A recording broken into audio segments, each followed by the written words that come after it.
Today we have why didn't Britain make peace after the fall of France? It's from History Matters and they made banging videos. So yeah, let's jump straight into this one, man.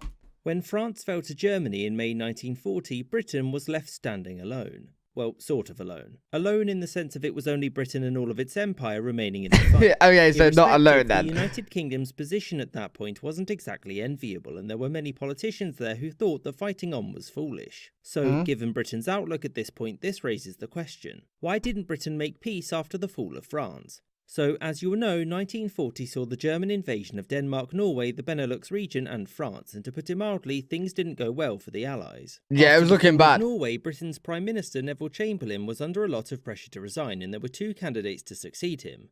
Lord Halifax, who said no, thus narrowing it down to only one candidate, Winston Churchill. Oh my god, is Lord Halifax the person that made Halifax Bank? Churchill. No fucking During way. this time, the British government was divided as to whether or not it should continue the war. So far, things hadn't exactly gone well, and the odds only seemed to be getting worse and worse. This was mostly because France was faring poorly at this point, which threw the British strategy of letting the French get punched in the face until Britain could arm and train up an army of about 1.5 million men and send them to the continent, which was planned for about 1942. With France about to fall, Lord Halifax pushed to make peace and negotiate via Mussolini's government. This wasn't because Halifax thought that Britain was going to be conquered and Mosley put in charge or something, but because he didn't think that any victory was worth a World War I-style war of attrition. Alright, fair enough. As you know, Halifax's proposals went nowhere. But why was that the case? There were several reasons. The first was that Churchill and many in government didn't trust any treaty that Hitler was willing to sign. Furthermore, one of Germany's conditions for peace was the return of its former African and Asian colonies, which was not something that the Allies were willing to countenance. The second reason was that British military leadership was confident that they could, at worst, push Germany to a stalemate, and at best last until the German economy collapsed just like in World War I.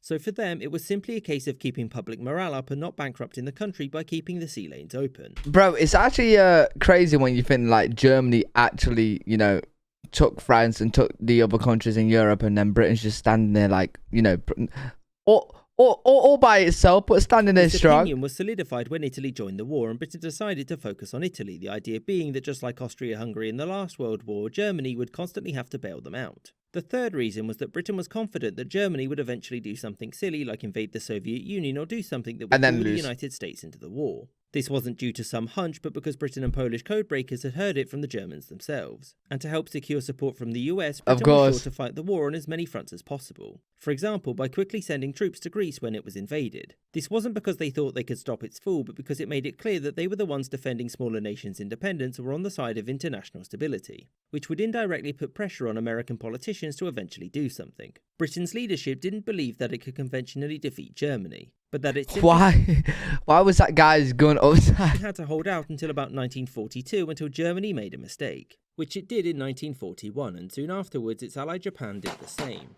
bringing two monumental allies into the conflict and tipping the scales.